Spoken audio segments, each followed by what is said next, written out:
Okay, so if you've ever gotten off the freeway and you're slowing down on an off-ramp and your steering wheel is like shaking like that when you put the brakes on, that is warped rotors.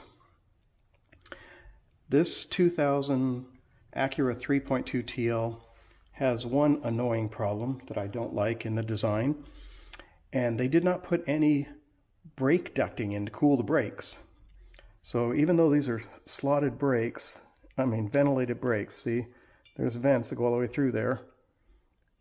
And these that I got from AutoZone, these GTs, these are straight slots, so they're left or right is, it doesn't matter. They're the same. So my brake pads are okay. I'm just going to change the rotors, so I want to make a quick video and show you what I'm doing.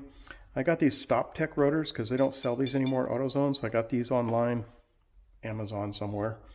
And of course, everything's made in China now, so StopTech from China. And there is a left and a right. So let me show you those.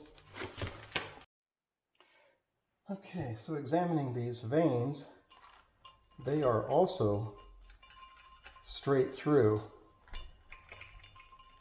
And it shows in this picture that depending on the car it's made for, they might be straight vanes or directional vanes, and then they have the slots. So there's a left and right here, and so according to this diagram, that's the rotation. So that vane with this is left side, that's right side. Other than that, the vanes are the same. Here's a picture of the back side for you.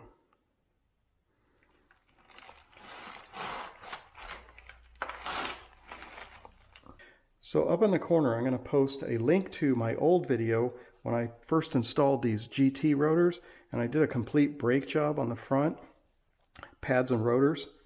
So if you're interested on how to replace rotors, replace pads on the front of an Acura, they're the most simplistic disc brakes you can work on. So check the corner for a link to that video. So you may be asking, why are you using slotted rotors?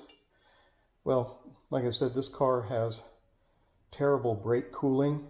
So I did remove the splash guards to try and get more heat dissipation and get more air into these brake rotors, but it doesn't seem to have helped. And now that I've removed the splash guards, if you do drive in the rain, the backside of this rotor will get wet and affect your stopping ability a little bit. So having these slots helps get some of that water out. And if you live in a rainy area, I don't recommend removing the splash guards, but I live in an area where it almost never rains, so it's really rare I drive in the rain. So that's why I'm going with slotted rotors. I'm not a fan of the cross-drilled and slotted because it really weakens the structure, and I've seen other cars with cracks in the rotor itself, and that's kind of scary. It could actually self-destruct on you if it gets hot enough. In this car, the brakes get really hot. So you're probably wondering, how many miles did I get out of these rotors?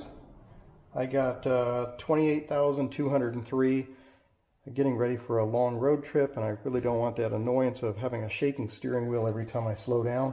So I'm just going to go ahead and change them now. Okay, here is the left front StopTech rotor installed. Note the direction of the slots. The vanes are straight, but the slots go this way for the rotation. And here's the right front. Note the direction of the slots. The vanes are straight. This is the right side, right front.